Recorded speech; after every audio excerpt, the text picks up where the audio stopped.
Yes, good morning everyone.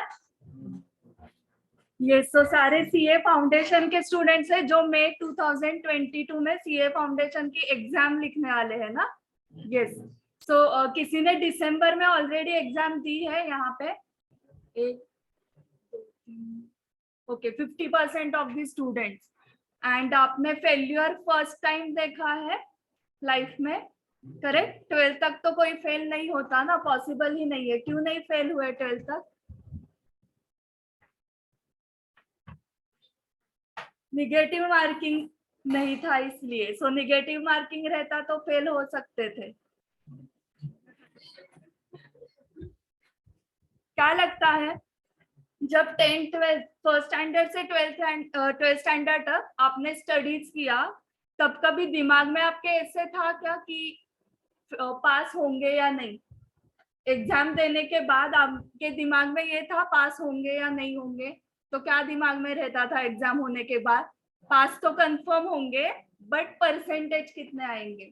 Correct, 80 आएंगे, 85, 90 आएंगे, correct? ये दिमाग में था। सो पास तो कंफर्म होना ही है। सीए में आने के बाद क्या होता है? पास होंगे या नहीं वही कंफर्म नहीं है मैम, परसेंटेज कहाँ पे पूछ रहे हैं आप? करेक्ट। सो आपका दिमाग जैसे चलता है, इसलिए मैंने पहले क्या लिखा है, पहले आपको माइंडसेट चेंज करना पड़ेगा and then you can apply the self study planning techniques. आपका माइंडसेट, आपका टारगेट ही पास होने का है, तो ये टेक्निक्स आप यूज ही नहीं करोगे। 10th 12th में ज्यादा पढ़ाई क्यों की थी? क्योंकि आपको 95, 90s, 80s परसेंटेज चाहिए थे, इसलिए साल भर पढ़ाई की। करेक्ट, हॉबीज के क्लासेस सब बंद हो गए, टीवी का केबल बंद हो गया। करेक्ट, हमारे जमाने में ये था। अभी बोलना है कि सोशल मीडिया बंद हो गया। क्यों? क्योंकि 90-80 मार्क्स चाहिए थे। अगर आपका 35% का ही टारगेट रहता 10th में, तो एक महीने के स्टडी में मिल जाता है 35%। करेक्ट। ये सो 12th होने के बाद 6 मंथ्स में आप सीए फाउंडेशन में आते हो एंड अचानक आपका टारगेट 80% से 50% पे आता है। आपके दिमाग में क्या रहता है? 50% चाहिए, मुझे पास होना है, सीए फाउंडेशन में पास होना है। आगे भी आपका टारगेट क्या रहने वाला है मैं बता सकती हूँ अभी। इंटरमीडिएट में मुझे पास होना है, सीए फाइनल में पास होना है। टारगेट आपके पासिंग के है, करेक्ट? सो ये माइंडसेट करेक्ट नहीं है। ओके, ये पहले आपको चेंज करना पड़ेगा। देखो, आप जब 90% का टारगेट रखते हो ना, तब 87 आते हैं। एग्जैक्ट 90 आएंगे क्या? मैम मैंने 90 का टारगेट रखा था, एग्जैक्ट 90 आए।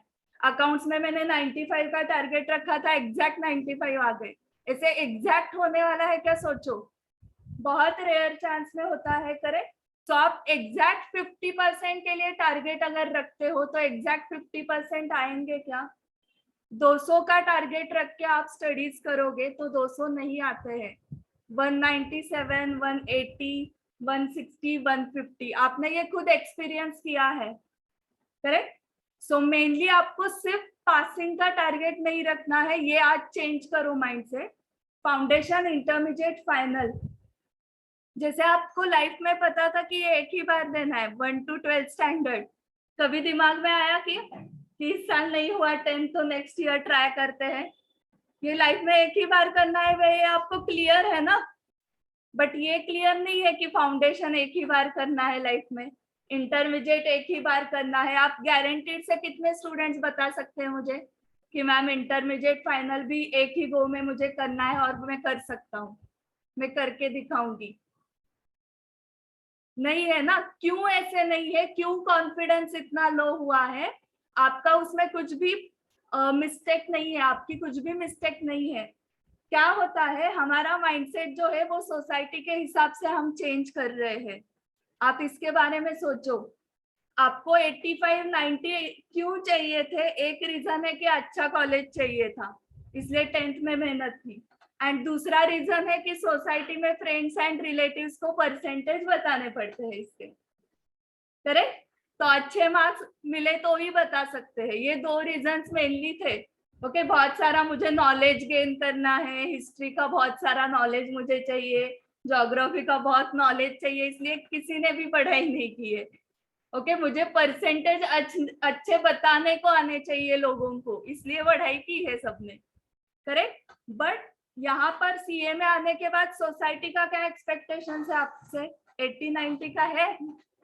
नहीं है ना, सिर्फ पासिंग का है। सीए में पास हो गए तो भी बहुत हुआ, करेक्ट।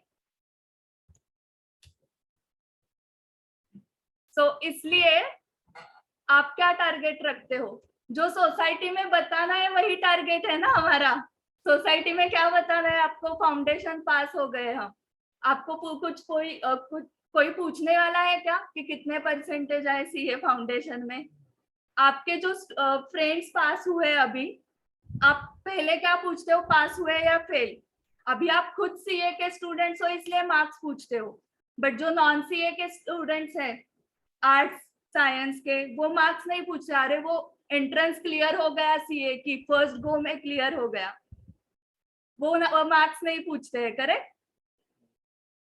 सो इसलिए पहले टारगेट चेंज करो। आपकी सीए की एग्जाम है या अटेम्प्ट है, ये पहले सोचो आप खुद।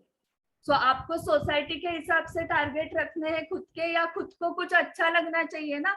आपको 201 पे पास होके अच्छा लगने वाला है तो वही टारगेट रखो। मुझे नहीं अच्छा लगता। आपकी अगर कैपेसिटी 70-80% की है तो सेम परसेंटेज यहाँ पे भी आने चाहिए, करेक्ट। 400 मार्क्स का 70% कितना होता है? 280। सो हम 280 का मिनिमम टारगेट तो रखना चाहिए ना। अभी तक फर्स्ट स्टैंडर्ड से अभी तक आपको 70% मिले हैं, तो सेम कंटिन्यू नहीं करना है आपको। आपको 50% आ गए मार्कशीट पे, अच्छा लगने वाला है तो आपको पहले क्या चेंज करना है? 2 चीजें आज से याद रखो कि आपकी सीए की एग्जाम है। दिमाग में ये डिसाइड करके रखो कि फाउंडेशन भी एक ही बार देना है लाइफ में, इंटरमीडिएट भी एक ही बार देना है और फाइनल भी एक ही बार देना है, ठीक है। जैसे फर्स्ट टू 12th स्टैंडर्ड 0.01% भी आपके मन में नहीं था कि सेकेंड टाइम ये करना पड़ेगा, तो वैसे ही यहाँ पे भी सोचो वैसे ही। और ये मैं क्यों बता सकती हूँ? क्योंकि बहुत सारे स्टूडेंट्स हो चुके हैं at the age of 21 CA, and अभी वो हायर स्टडीज के लिए बाहर गए हैं या यहाँ पे ही हायर स्टडीज कर रहे हैं, और बड़े बड़े कंपनीज में अभी वो मैनेजर लेवल्स पे है एट द एज ऑफ 26-27। सो आपने ये जल्दी जल्दी खत्म किया तो आगे आपका करियर फास्ट स्टार्ट हो जाएगा। Okay, so best thing is इसको सीए एग्जाम स्ट्रीट करो, फर्स्ट इसमें करना है। एंड सेकेंड चीज मैंने क्या बताई, सिर्फ 50% का टारगेट रख के नहीं चलेगा। एंड ये मैं क्यों बता सकती हूँ, क्योंकि ये मार्कशीट आप देखो, ये वन ऑफ द मार्कशीट्स है। हाँ, कौन सी मार्कशीट है ये? दिख रहा है क्या आपको? अकाउंट्स में कितने मार्क्स है स्टूडेंट को? ये फोटोशॉप नहीं है। एंड दूसरी चीज, ये 12th स्टैंडर्ड की भी मार्कशीट नहीं है। तो 98 सीए फाउंडेशन के पेपर में मिल सकते हैं अकाउंट्स के, लॉ एंड बीसीआर। 87 कब मिलेंगे? बीसीआर ऑप्शन को रख के मिलेंगे या करना पड़ेगा? बीसीआर करना पड़ेगा तो ही 87 मिलेंगे। मैथ्स इकोनॉमिक्स 90 365 स्कोर है आउट ऑफ 400। जरा परसेंटेज निकालो।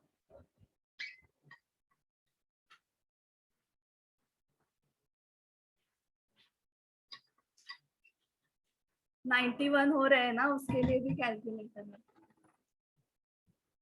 91 पॉइंट समथिंग हो रहा है। 91% सीए फाउंडेशन में मिल सकते हैं, ये मुझे आपको दिखाना था। आपको सिर्फ वो वाली साइड पता है कि सीए में पास हुए तो भी बहुत हुआ। ओके, ये मैंने आपके स्लाइड शो में फाइनल एंड इंटरमीडिएट के नहीं लिए हैं मार्कशीट्स, मैं बाद में कभी दिखाऊंगी आपको। फाइनल लेवल पे भी 100 आउट ऑफ 100 मार्क्स मिले हैं लोगों को एक सब्जेक्ट में। अभी का AR1 है, उसको इनडायरेक्ट टैक्स सब्जेक्ट में 90 मार्क्स है एट सीए फाइनल लेवल। सो फाउंडेशन इंटर फाइनल लेवल पे भी आपको अबाउ 90 अबाउ 80 स्कोर आ सकता है, ये प्रूवन है। ये प्रूवन है, इसलिए तो मैंने आपको टारगेट दिया। अगर मिलते ही नहीं थे सीए एग्जाम में तो मैं बताती ही नहीं ना कि आप इतना एक्सपेक्टेशन मत रखो सीए एग्जाम से, 50% ही काफी है, लोगों को मिल रहा है तो हम भी ट्राई कर सकते हैं। सो आपको नहीं ऐसे मार्क्स चाहिए? सो इसका लोएस्ट देखो किसमें है, लोएस्ट मार्क्स लॉ में कितने हैं, 87। उतना हमारा टारगेट भी है क्या? AR1 के जो लोएस्ट मार्क्स है, ये ऑल इंडिया रैंक 1 की मार्कशीट है नवंबर 2019 एग्जाम में, और ये ऑल इंडिया रैंक 1 की भी रैंक 1 है, मतलब सबसे हाईएस्ट स्कोर 365 है अभी तक का। तो इसका लोएस्ट भी हमारा टारगेट नहीं है। कितने लोगों ने सोचा भी है कि अबाव 80 टारगेट रखना है? सो ये क्यों मैं बता रही हूँ, आपने 12th में 90% का 80% का टारगेट रखा था, इसलिए ऑटोमेटिक स्टडीज हुए। आप टारगेट हाई रखते हो ना तो ऑटोमेटिक स्टडी होते हैं। हमारा टारगेट ही 220 250 ऐसे है, तो स्टडी भी उतनी ही होने वाली है। टारगेट हाई करो, ऑटोमेटिक स्टडीज हो जाएंगे। अभी ये बताओ, ये कौन है? सेना अग्रवाल। सेना का ये एटीट्यूड रहता है क्या?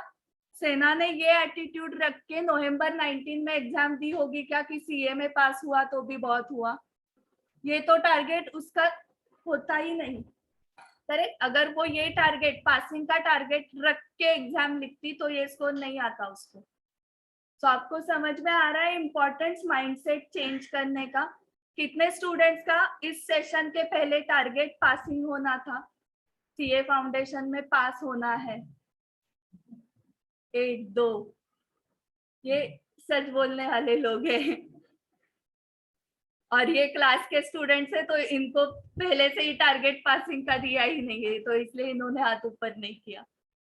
हम हमेशा यही बात करते हैं, 70-80 का ही स्कोर करना है। करेक्ट? तो टारगेट चेंज हो जाएगा, आज से मिल सकते हैं, क्योंकि बहुत सारे स्टूडेंट्स है, टेस्ट सीरीज के भी बहुत सारे स्टूडेंट्स है जिनको 70-80 मिले हैं। सो ये अगर आपको अचीव करना है ऐसे वाले मार्क्स, तो आपको सिर्फ 3 स्टेप्स फॉलो करने हैं, बाकी कुछ मत करो। इन 3 स्टेप के ऊपर बहुत मेहनत लो, आपको आराम से अच्छे मार्क्स मिल जाएंगे। First step is concept clarity. आपके स्टडी मटेरियल जो है इंस्टीट्यूट का, उसमें जितने भी टॉपिक्स हैं, पहले तो ऑप्शन को कुछ भी नहीं रखने हैं। ओके, ये दिमाग में फिट कर दो कि ऑप्शन को कुछ भी नहीं रखना है, सारे टॉपिक्स आपको करने हैं, ईच एंड एवरी कंसेप्ट करना है। ठीक है? ओके, जैसे कल के क्लास में शेरू ने एक क्वेश्चन पूछा था, मैम इस टाइप का क्वेश्चन आता है क्या? तो कौन से भी टाइप का आ सकता है, तो कोई भी ऑप्शन में नहीं रखना है। इलस्ट्रेशंस तो बहुत इंपॉर्टेंट है मॉड्यूल के, तो सारे कंसेप्ट्स आपको आने चाहिए, कंसेप्ट की क्लैरिटी होनी चाहिए एग्जाम पॉइंट ऑफ व्यू से भी। और ये आपका बेस है, फाउंडेशन बेस है। अगर बेस ही क्लियर नहीं है तो इंटरमीडिएट में बहुत प्रॉब्लम आते हैं। अभी जो स्टूडेंट्स .200 201 पे पास हुए हैं वो लकीली पास हुए हैं, हाँ? और उनको इंटरमीडिएट में दिक्कत आ सकती है, क्योंकि कितने कंसेप्ट स्ट्रॉन्ग है पता नहीं है उनके फाउंडेशन लेवल पे। सो कंसेप्ट क्लैरिटी वेरी इंपॉर्टेंट है। मुझे बताओ, आपको पास होने के लिए परसेंटेज 50% चाहिए, एंड इंडिविजुअली कितने चाहिए पर सब्जेक्ट? 40। इसका मतलब अगर किसी सब्जेक्ट में 10 टॉपिक्स है तो उसमें से 4 टॉपिक्स आपको समझने चाहिए, ऐसे इंस्टीट्यूट का एक्सपेक्टेशन है। तो आपका स्टडी अभी हो गया है, एटलीस्ट आपको हर एक सब्जेक्ट के टॉपिक्स तो सबको पता है। करेक्ट? तो उसमें से 40% समझा है क्या आपको? रिकॉलिंग वगैरह नहीं, प्रैक्टिस का छोड़ दो, वो नेक्स्ट स्टेप है। मैं सिर्फ क्लैरिटी के बारे में पूछ रही हूँ, कंसेप्ट क्लियर है क्या? 10 में से 4 टॉपिक्स हर एक सब्जेक्ट के। ये सबका आंसर ये है यहाँ पे, या किसी को 4 टॉपिक्स भी नहीं समझे हैं? सबका आंसर यस है। मतलब क्लास में जितने भी स्टूडेंट्स बैठे हैं उन सबका रिजल्ट क्या आना चाहिए? पास आना चाहिए, क्योंकि जो आईसीआई की रिक्वायरमेंट है कि आपको 50% सिलेबस आना चाहिए, वो सबको क्लियर है। ओके, ये है क्लास का हुआ। अभी हम इंडिया के बारे में सोचते हैं। इंडिया में जितने भी स्टूडेंट्स ने दिसंबर में एग्जाम दी, ओके, या जो भी मई 22 में देने वाला है, और कहाँ पे भी क्लासेस ज्वाइन किए हैं या सेल्फ स्टडी कर रहे हैं, फिर भी मुझे बताओ 10 में से 4 टॉपिक तो समझेंगे ही ना।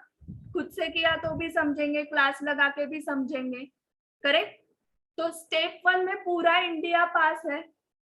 आपको लगता है कि सीए फाउंडेशन का स्टूडेंट ऐसे होगा कि 10 में से 4 भी टॉपिक नहीं समझे उसको? ऐसा होगा क्या कोई? नहीं लगता है। सो 100% पासिंग स्टेप 1 पे सबका ही है। फिर 30% ही कैसे पास हुए?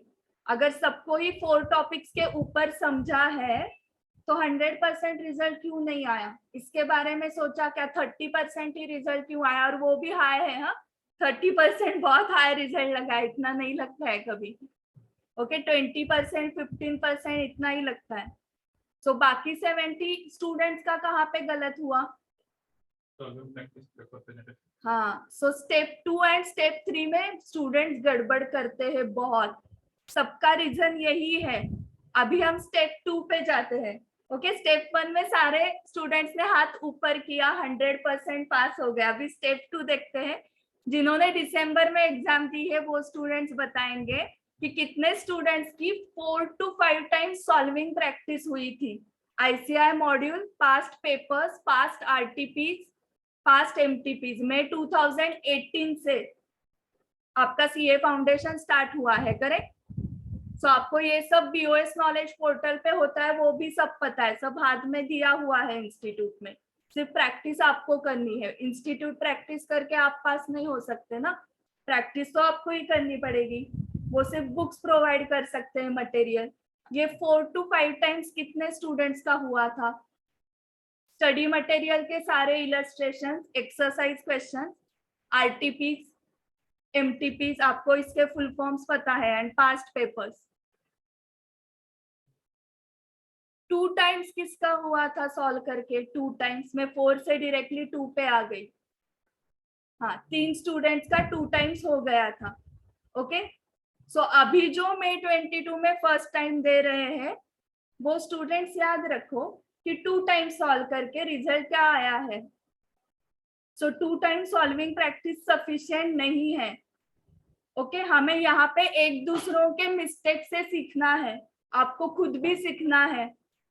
सो आपके कंसेप्ट्स भी क्लियर थे, आपने 2 टाइम्स सॉल्विंग भी किया था, फिर भी रिजल्ट नहीं आया है। 2 टाइम्स सॉल्विंग से नहीं होता है, आपको 4 to 5 टाइम्स सॉल्विंग करना ही पड़ेगा। 100 में से सिर्फ 30 स्टूडेंट्स पास हो रहे हैं। जो 30 स्टूडेंट्स ने 4, 5 और ऑल इंडिया रैंकर्स तो 6 to 7 टाइम्स करते हैं, वो बात ही अलग होती है उनकी। 6 to 7 टाइम्स। सो उतना सॉल्व करने के बाद 90s में स्कोर आएंगे ना। 2 टाइम्स सॉल्व करके 90 में स्कोर आएगा क्या? आप लॉजिक लगा के बताओ खुद, कॉमन सेंस से। 6 to 7 टाइम्स सॉल्व करने के बाद इतना स्कोर आ सकता है क्या? आएगा ही ना। एक एक क्वेश्चन आपने 6 to 7 टाइम्स सॉल्व किया तो आप कैसे फेल हो जाएंगे? आपको स्टडी करते वक्त ही गारंटी आने वाली है कि आप कंफर्म पास हो। सिर्फ मुझे स्कोर 300 अबाउट कैसे जाता है वो सिर्फ देखना है। सो 2 टाइम सॉल्विंग प्रैक्टिस तो अगेन पूरे इंडिया की हुई है। एक बार क्लास में होता है एंड दूसरी बार आप सेल्फ स्टडी में करते हो, करेक्ट। 2 बार सॉल्विंग प्रैक्टिस से होता तो सबका रिजल्ट 100% रखता, 2 बार तो सबका हो ही जाता है, करेक्ट। सो 2 टाइम्स प्रैक्टिस सफिशिएंट नहीं है। आपको समझ में आ रहा है क्या? 2 टाइम्स नहीं है सफिशिएंट। सो 3, 4, 5, 6 टाइम्स आपको करना ही पड़ेगा। और हर एक स्टूडेंट की ग्रास्पिंग पावर जो है वो अलग अलग होती है। हाँ, कुछ स्टूडेंट्स को 3 टाइम्स सॉल्व करके हो जाता है, कुछ स्टूडेंट्स को 4 टाइम्स, 5 टाइम्स सॉल्व करके लगता है, मतलब उतनी प्रैक्टिस लगती है। स्टूडेंट टू स्टूडेंट वेरी होता है, सब्जेक्ट वाइज भी वेरी होता है। लॉ में तो 5-6 टाइम्स भी करना पड़ेगा रिकॉलिंग प्रैक्टिस, अकाउंट्स में तो हो जाएगा 3 बार सॉल्व करके। और ये टॉपिक टू टॉपिक भी वेरी होता है, करेक्ट। छोटे टॉपिक्स आप 1-2 बार सॉल्व करते हो तो हो जाएगा। तो प्रॉपर स्मार्ट टेक्निक्स कैसे यूज करना है वो हम देखने वाले हैं। बट और एक चीज आज मैं दिमाग में फिट ही कर दो कि 4 to 5 टाइम्स आप सॉल्विंग करोगे तो फेल होने के चांस ही नहीं है, ठीक है। एंड यहाँ पे एडिशन नहीं करनी है। मैम लास्ट अटेम्प्ट में 2 टाइम्स हुआ था और दिस अटेम्प्ट में 2 टाइम्स, तो ऐसे हो गया ना 4 टाइम्स, नहीं होता है। लास्ट मैच में सेंचुरी आ गई किसी की, तो इसका मतलब ये नहीं कि वो नेक्स्ट मैच में भी सेंचुरी मार सकता है, उसको 0 से ही स्टार्ट करने पड़ते हैं। तो आज हम फिर से 0 लेवल पे ही है। हर एक अटेम्प्ट के लिए 2-2 बार रिवीजन से बेटर है एक ही अटेम्प्ट में 4 बार रिवीजन करो ना, करेक्ट। सो इस अटेम्प्ट का, इस एग्जाम का बोल रही हूँ मैं, 4 टाइम सॉल्विंग प्रैक्टिस चाहिए मुझे minimum. And third is paper presentation. वो इतना डिफिकल्ट नहीं है, वो मुझ पे छोड़ दो। हमारी जो टेस्ट सीरीज होने वाली है उसमें मैं गाइडेंस देती हूँ आपको। आपको पता है 145 to 5 पेपर रहता है, आपको 130 to 145 आपको गाइडेंस मिलेगा पेपर प्रेजेंट कैसे करना है। फर्स्ट 15 मिनट्स में क्या रीड करना होता है, क्या रीड नहीं करना है। 2 to 5 में जो सॉल्विंग प्रैक्टिस करनी है, क्वेश्चन कहाँ से पढ़ना है क्लास के स्टूडेंट्स, लास्ट लाइन से। तो ये सारे टेक्निक्स आपको पता होने चाहिए। टाइम मैनेजमेंट, 1 मार्क का क्वेश्चन कितने मिनट्स में करना है, 1.7 मिनट्स। तो ये सब टेक्निक्स भी आपको यूज करने हैं। ओके, सो पेपर प्रेजेंटेशन इतना डिफिकल्ट नहीं है, टाइम मैनेजमेंट भी डिफिकल्ट नहीं है, वो भी सॉल्विंग प्रैक्टिस से ही होने वाला है। तो आप सिर्फ स्टेप 2 पे फोकस करो, बाकी ऑटोमेटिक हो जाता है। ठीक है, सो 4 to 5 टाइम्स कितने स्टूडेंट सॉल्विंग प्रैक्टिस करेंगे? यस, सो मुझे सबके पेड़े खाने को मिलने वाले हैं जुलाई में इतने।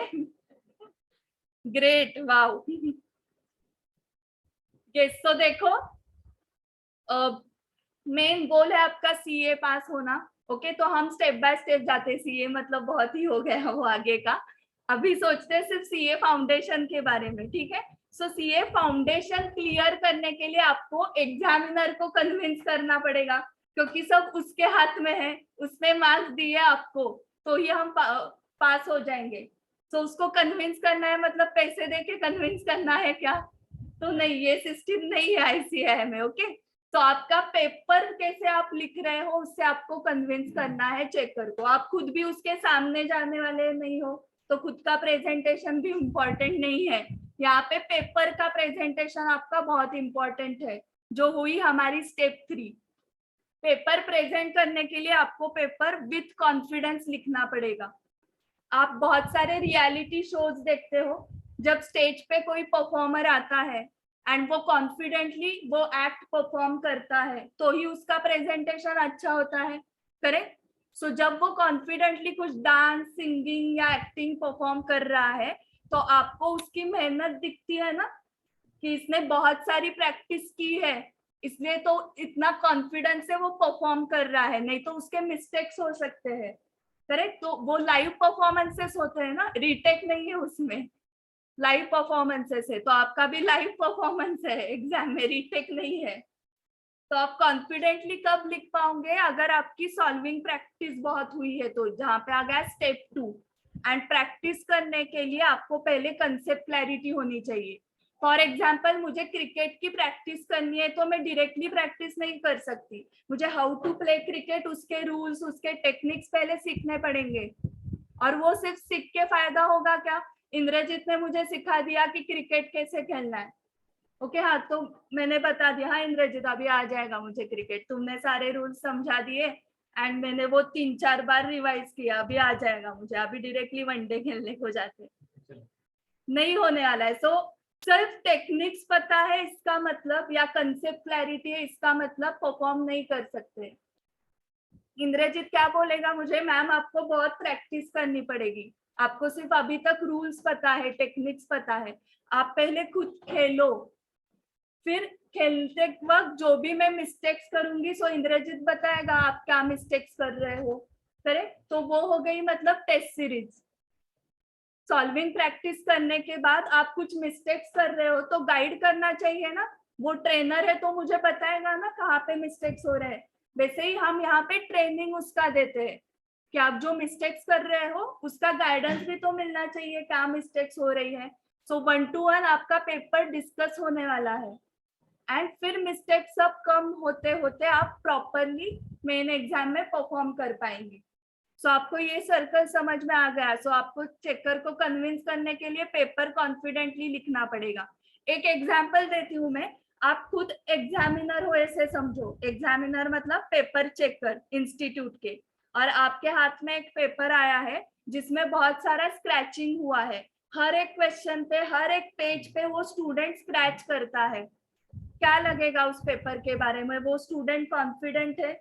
वो 4-5 बार सॉल्विंग प्रैक्टिस करके आया है?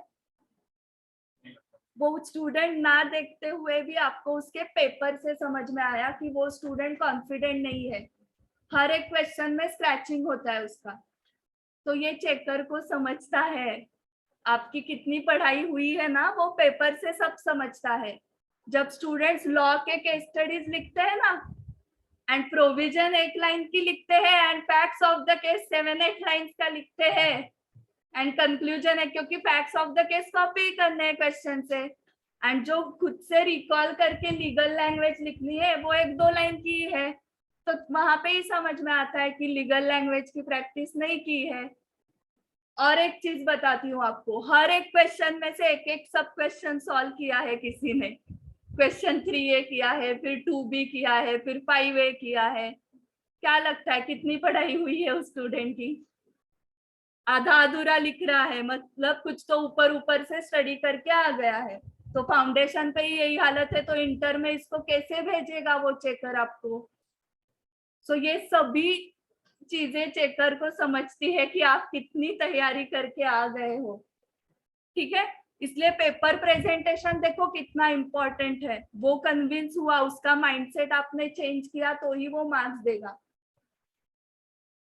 ये जो 3 स्टेप्स है, तो उसमें हम concept clarity and solving practice, ये फर्स्ट 2 स्टेप के लिए आपकी फास्ट ट्रैक बैच ले रहे हैं, जिसमें हम समरी फॉर्म में सारे टॉपिक की कंसेप्ट क्लियर करेंगे, एंड जो हर एक टॉपिक के इंपॉर्टेंट क्वेश्चंस है उसकी सॉल्विंग प्रैक्टिस लेने वाले हैं। ओके, जो क्लास के स्टूडेंट्स है उनके लिए ये फ्री है, टेस्ट सीरीज भी फ्री है, आपको पता है। ओके, सो ये 28 फेब से स्टार्ट होने वाली है बैच।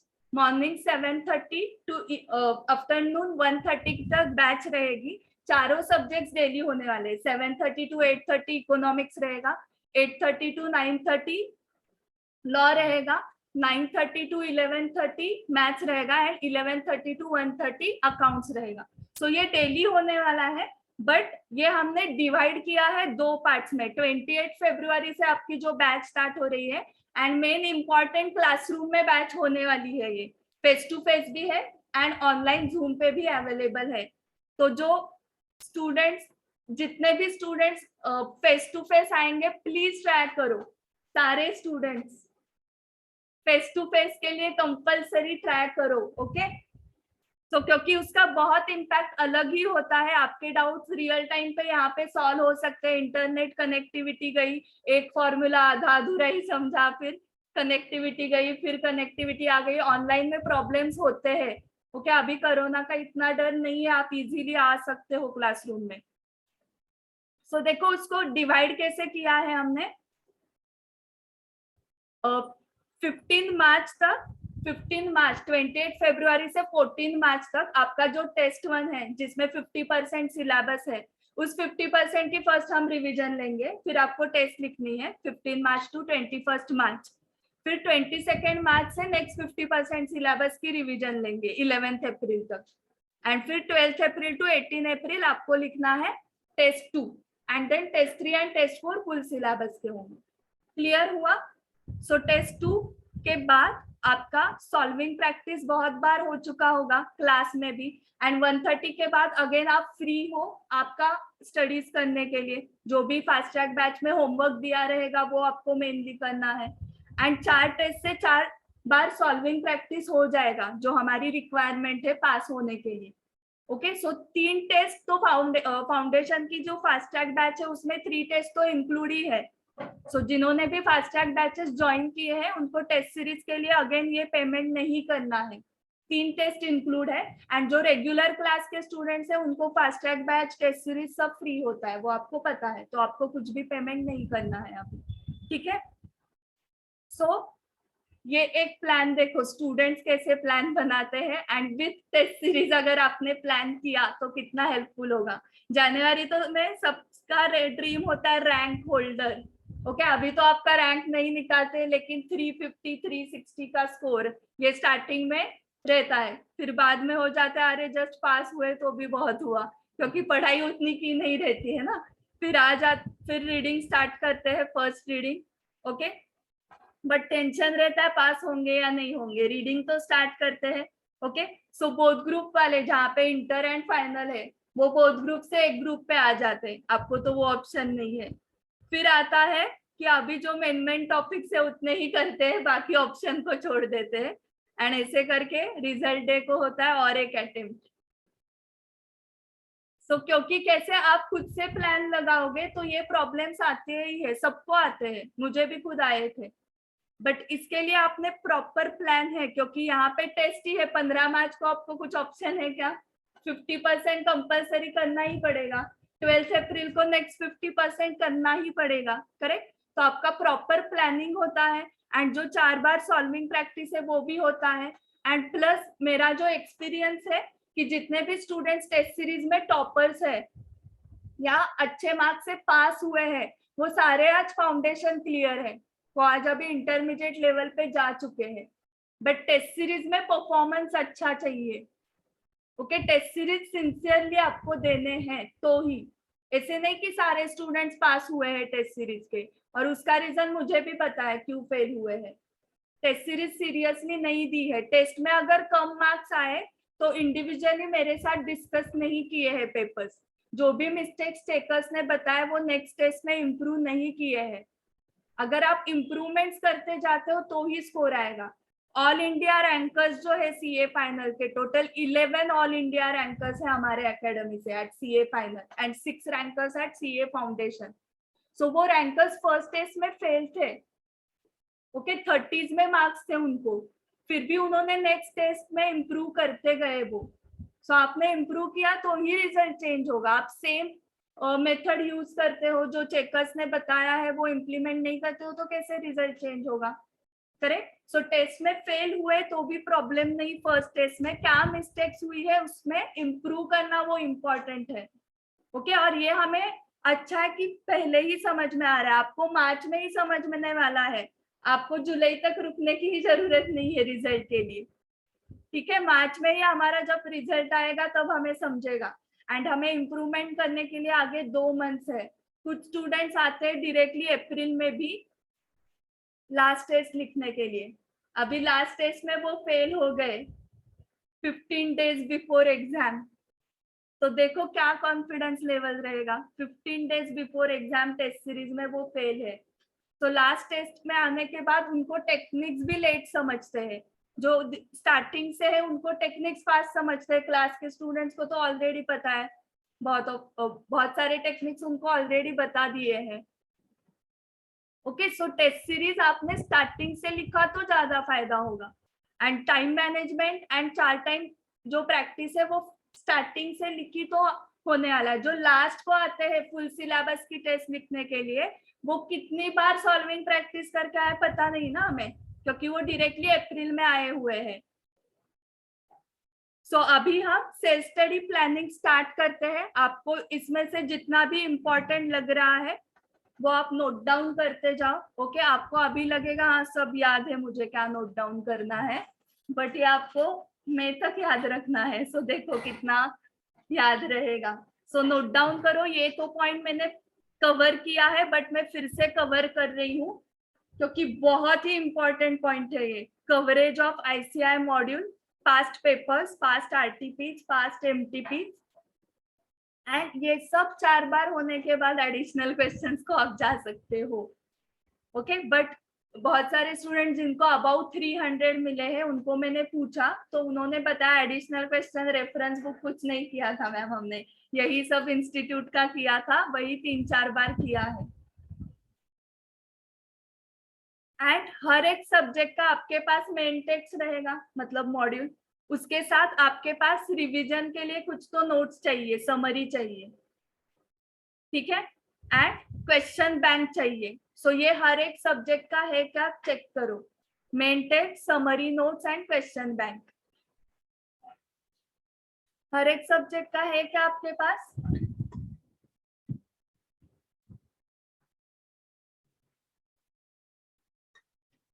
मेन टेक्स्ट मतलब मॉड्यूल, समरी नोट्स में दे रही हूँ आज, एंड क्वेश्चन बैंक जो है वो भी आज मिलने वाली है। तो ये हर एक सब्जेक्ट का आपके पास है क्या, चेक करो। रिवीजन नोट्स क्यों चाहिए? रिवीजन आप मेन टेक्स्ट से नहीं कर सकते ना, जितने इंपॉर्टेंट पॉइंट्स है समरी फॉर्म में कुछ तो होना ही चाहिए, करेक्ट। एंड डिस्क्रिप्टिव मतलब अकाउंट्स एंड लॉ के लिए क्वेश्चन बैंक होनी चाहिए, प्लस एमसीक्यूज के लिए भी क्वेश्चन बैंक होनी चाहिए। Then selection of subject, daily कितने सब्जेक्ट्स पढ़ने हैं, तो उसमें से जो थ्योरी सब्जेक्ट है मेनली लॉ एंड डीसीआर, वो तो डेली करना ही पड़ेगा मई तक। आप उसमें गैप लोगे तो बहुत प्रॉब्लम्स आते हैं। हाँ, अकाउंट्स में गैप हुई तो प्रॉब्लम नहीं आता है। Okay, share application money received, ये एंट्री 10 दिन के बाद भी मैंने पूछी तो भी आप बता सकते हो, करेक्ट। बट लॉ का 10 दिन का गैप है एंड डायरेक्टली पूछा कुछ क्वेश्चन तो नहीं बता सकते हैं। ओके, ये आप लाइफ टाइम याद रखो। हाँ, इंटरमीडिएट एंड फाइनल में भी जहाँ पे भी थ्योरी सब्जेक्ट्स है वो डेली करने ही है आपको। Then take combination of 2 to 3 subject, मतलब लॉ तो आपका हर रोज चलेगा एंड उसके साथ आप डिसाइड कर सकते हो, वो स्टूडेंट टू स्टूडेंट वेरी होगा कि बाकी तीनों सब्जेक्ट्स लेने हैं या 2 ही सब्जेक्ट्स लेने हैं। बट मुझे लगता है कि चारों सब्जेक्ट्स आप इजीली ले सकते हो। मैथ्स थोड़ा टाइम, इकोनॉमिक्स थोड़ा टाइम एंड अकाउंट्स थोड़ा टाइम। 12 घंटे तो पढ़ाई करनी ही पड़ती है। ओके, ये सब पास होने के लिए चल रहा है। जिनको पास होना है उनके लिए ही है, सबके लिए नहीं है। सो और 4 सब्जेक्ट्स भी आप ले सकते हो। क्या नहीं करना है, एक ही सब्जेक्ट डेली, वो नहीं करना है। ओके, इतना कंफर्म है। बाकी आप कॉम्बिनेशन कुछ भी करो, थ्योरी सब्जेक्ट डेली करना है वो भी कंफर्म है, एंड एक ही सब्जेक्ट दिन भर कर रहे हो ये भी नहीं करना है। ठीक है, बाकी कॉम्बिनेशन आप डिसाइड कर सकते हो, कुछ प्रॉब्लम नहीं है। ये सो अभी day wise self study plan कैसे लगाना है देखो, ये नोट डाउन करो, बहुत इंपॉर्टेंट है ये। 15 मार्च तक का मैं प्लान बता रही हूँ आपका, जो आपकी टेस्ट 1 है। सो 15 मार्च तक, आज से एग्जैक्टली 35 डेज है। यस, 35 भी नहीं है, कितने है, 25 है एक्चुअली। 25 डेज ही है। हाँ, वहां पे करेक्शन करो, एक मिनट में करेक्ट कर ही देती हूँ। 25 डेज है। आपको मैं बताऊंगी कि आपके पास, सबके पास सिलेबस है क्या? टेस्ट 1 का सिलेबस किसके पास नहीं है? नहीं है, अरे बाप, ठीक है आज देती हूँ।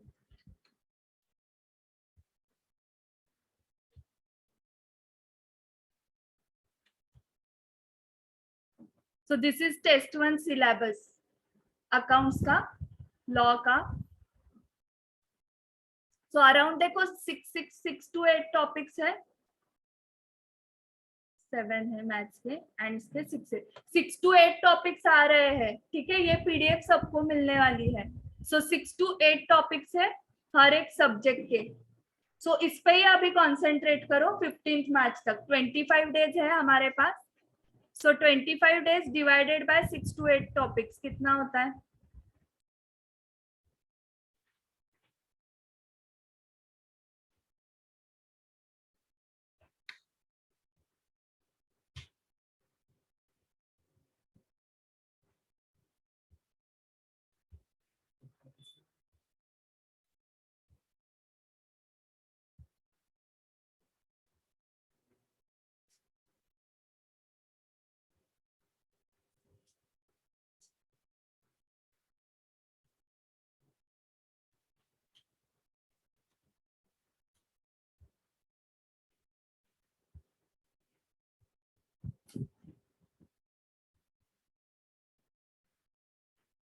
कितना होता है? अराउंड 3 डेज, 3 to 4 डेज में एक टॉपिक हो सकता है क्या, बताओ?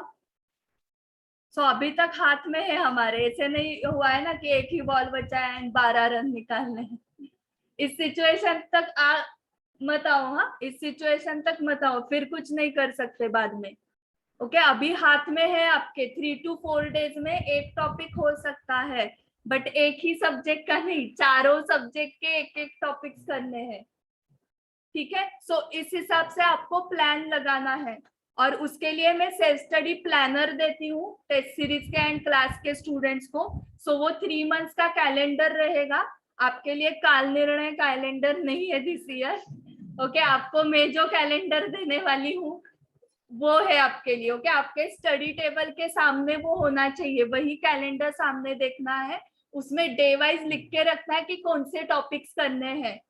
सो मुझे बताओ 1-1.5 घंटा लगेगा आपको ये काम करने के लिए। हर एक डेट के सामने टॉपिक्स लिखने हैं कौन से करने हैं। बट कल से आपको प्रॉब्लम नहीं आएगा। करेक्ट, कल 21 फेब है। सो 21 फेब को कौन से टॉपिक्स करने हैं ये सवाल ही नहीं रहेगा। करेक्ट, उस डेट के सामने जो टॉपिक्स लिखे वो करना है, और वो जब तक कंप्लीट नहीं होता तब तक करना है। सो नंबर ऑफ आवर्स कितना स्टडी करना चाहिए मैम, 6 घंटे सफिशिएंट है क्या, 8 घंटे सफिशिएंट है क्या। तो जब तक आपके वो टॉपिक्स कंप्लीट नहीं होते तब तक करना है। एंड वीक में एक दिन, ओके, संडे को आप कुछ भी अलॉट मत करो, कुछ भी स्टडीज अलॉट मत करो, मतलब टॉपिक्स मत अलॉट करो। क्यों? उस दिन ब्रेक है, छुट्टी लेनी है। फिर क्या करना है संडे को? करेक्ट, वीक में जितना भी पढ़ा था उसकी वीकली रिवीजन करनी है। एंड वीक में जो टॉपिक्स कंप्लीट नहीं हो पाए वो वीक के वीक ही कंप्लीट कर दो। नहीं तो वीकली रिवीजन अगर नहीं हुई तो क्या प्रॉब्लम होता है, आगे आगे का याद है, अभी रेक्टिफिकेशन ऑफ एरर्स आएगा क्या, प्रॉब्लम आता है। ओके, रिकॉल करने के लिए टाइम लगेगा क्योंकि वीकली रिवीजन नहीं की। तो 15 मार्च तक आपने वीकली रिवीजन भी की तो 2 बार रिवीजन होती है आपकी। करेक्ट, एंड अगर आपने वीकली रिवीजन नहीं की है तो आपकी एक ही बार रिवीजन होने वाली है इस टॉपिक की। सो 2 टाइम्स रिवीजन रिक्वायर्ड है, ठीक है, before test, first test. So weekly revision important है, लिख के रखो। एंड लॉ के लिए तो डेली रिवीजन इंपॉर्टेंट है। जो भी आज पढ़ा वो कल 10-15 मिनट रिकॉल करो, आधा घंटा भी लगा तो भी चलेगा, बट रिकॉल करो। हर रोज रिकॉलिंग की प्रैक्टिस करनी पड़ेगी आपको, ठीक है। डेली टारगेट मैंने बताया कैसे लगाना है, number of days divided by number of topic. Self study planner में सेशन के बाद आपको देती हूँ, उस पे वो प्लान आपको लिखना है। अभी सब्जेक्ट वाइज स्ट्रेटेजीज बता रही हूँ, ठीक है। यहाँ तक सबको क्लियर है? सब सेल्फ स्टडी का प्लान लगाएंगे डे वाइज, इजी हो जाएगा ना। आपने उस कैलेंडर पे लिख के रखा है तो आपको क्लैरिटी आ जाएगी ना कब तक क्या खत्म होने वाला है। ऐसे आपने लिखा नहीं तो क्या प्रॉब्लम होगा। आपकी एग्जाम कब से है? 23 मई को है ना आपकी एग्जाम, करेक्ट। सो वहां तक कैसे प्लान करना है, कब फर्स्ट रीडिंग होगा, कब सेकंड होगा, कब थर्ड होगा, कब फोर्थ होगा। आई एम एक्सपेक्टिंग कि वो 4 रीडिंग्स आप करने वाले हो, तो कुछ भी प्लान ही नहीं है ना कब क्या खत्म होगा, इसलिए वो प्लान लगाना इम्पोर्टेंट है।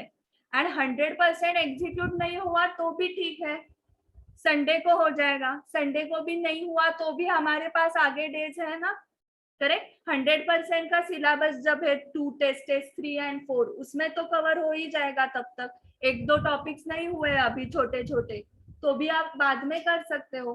छोटे टॉपिक्स को जर्नल, लेजर, ट्रायल बैलेंस, ये 4 बार रिवाइज करना पड़ेगा क्या आपको? नहीं करना पड़ता है, ठीक है। सो अभी हम सब्जेक्ट वाइज देखते हैं।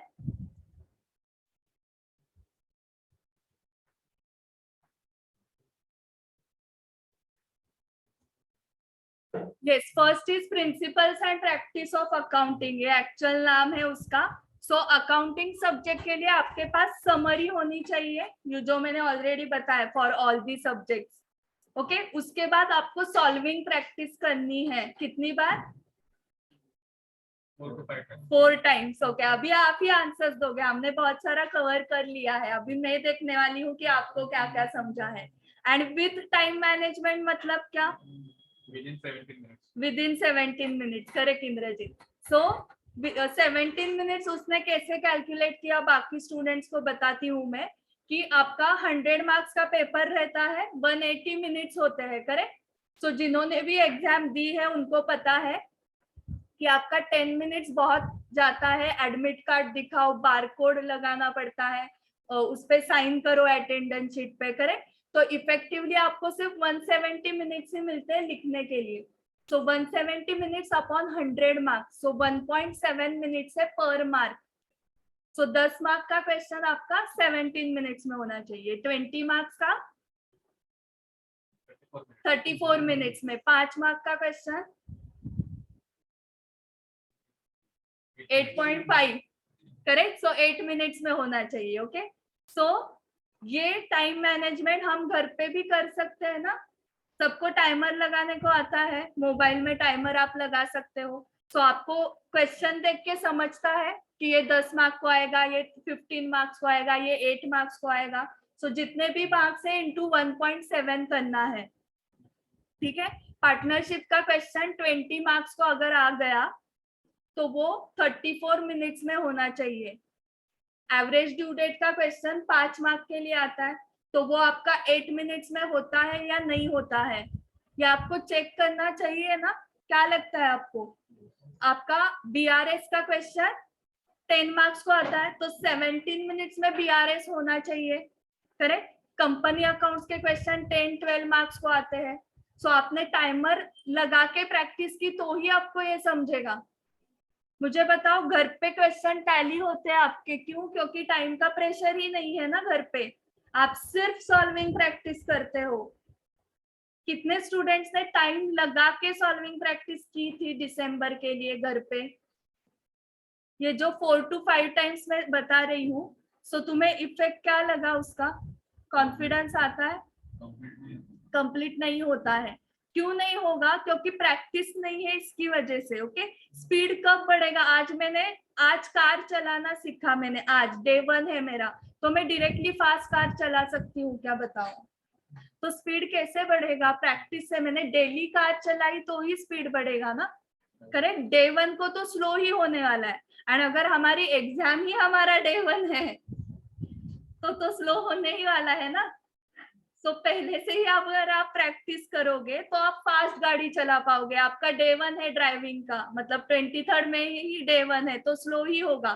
सो आपके बहुत सारे फ्रेंड्स ने भी ये एक्सपीरियंस किया होगा कि मैम पेपर आ रहा था हमें, बट टाइम ही नहीं मिला।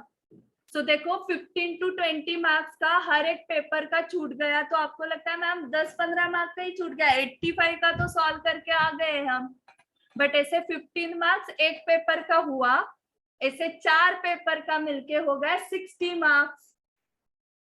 सो हमने ये एग्जाम लिखी 340 मार्क्स की, तो 340 का हाफ आता है 170। तो आपको तो पहले 400 का पेपर लिखना चाहिए, फिर आप मार्क्स के बारे में सोचो। सो वो पर सब्जेक्ट कितना छोटा लगता है, 10-15 मार्क्स का ही नहीं लिखा है, बट क्यूमुलेटिव देखो वो कितना हो रहा है।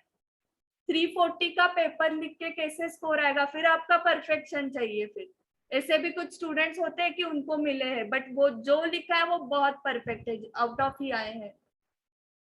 सो पेपर कंप्लीशन इंपॉर्टेंट है, एंड वो कब हो पाएगा? तो आप टाइम मैनेजमेंट, टाइमर लगा के सॉल्विंग प्रैक्टिस करोगे तो। क्लास के जो स्टूडेंट्स हैं, आप होमवर्क करते हो टाइम लगा के? और कितने स्टूडेंट्स का कंप्लीट हो रहा है टाइमर में? 1-2। सिर्फ लड़कियों को ही करना है ऐसे नहीं है, लड़कों के लिए भी है वो। क्योंकि बहुत सारे स्टूडेंट्स मुझे बोलते हैं कि मैम उसके लिए तो टेस्ट सीरीज है ना, टेस्ट सीरीज लगाई है हमने, लेकिन वो 3-4 बार ही होगा। डेली लगाया टाइम तो कुछ प्रॉब्लम है क्या? आपका स्टडी फास्ट नहीं होगा? क्या लगता है आपको? और कंसंट्रेशन भी बढ़ेगा, इसके फायदे बहुत है। हाँ, जब आप 17 मिनट्स का टाइमर लगाओगे तो आपका पूरा कंसंट्रेशन उस पे ही रहेगा ना क्वेश्चन सॉल्व करने में, क्योंकि 17 मिनट्स में कंप्लीट होना ही चाहिए क्वेश्चन। बाकी के थिंकिंग आएगा क्या? बाकी के विचार जो आते हैं मन में, वो कुछ आएंगे क्या क्वेश्चन सॉल्व करते वक्त, स्टडी करते वक्त? नहीं आएंगे।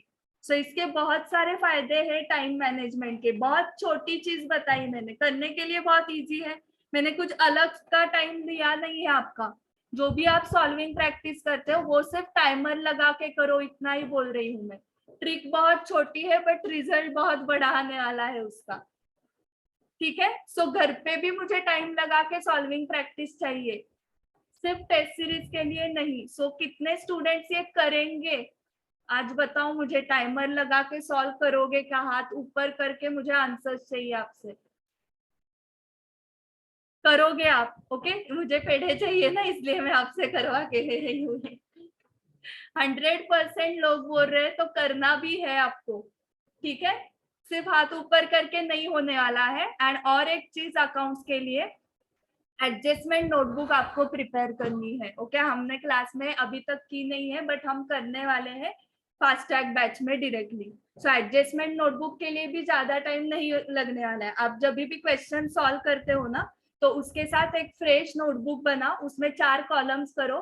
फर्स्ट कॉलम में क्वेश्चन नंबर लिखो, सेकेंड कॉलम में वो क्वेश्चन मॉड्यूल में कौन से पेज पे है, ओके? देन आपके नोटबुक का पेज नंबर, क्योंकि सॉल्यूशन कहाँ पे है वो भी आपको पता होना चाहिए। फॉर एग्जांपल कंपनी अकाउंट्स का क्वेश्चन नंबर 7 आपको डिफिकल्ट लग रहा है, तो क्वेश्चन 7 का सॉल्यूशन नोटबुक में कहाँ पर है? वो पेज नंबर लिखा है तो ही समझेगा ना, इसलिए नोटबुक का पेज नंबर वहां पे है, तो आप डायरेक्टली उस पेज पे जा सकते हो, करेक्ट? फिर उस क्वेश्चन 7 में सारे एडजस्टमेंट डिफिकल्ट नहीं होते हैं, कुछ ही एडजस्टमेंट डिफिकल्ट होते हैं। जैसे कि फॉर एग्जाम्पल वो 3-4 कैटेगरी वाला एक क्वेश्चन था ओवर सब्सक्रिप्शन का, 3,55,000 शेयर सब्सक्राइब किए थे, करेक्ट? बट उनको इशू कितने किए थे? सिर्फ 1 लाख शेयर इशू किए थे।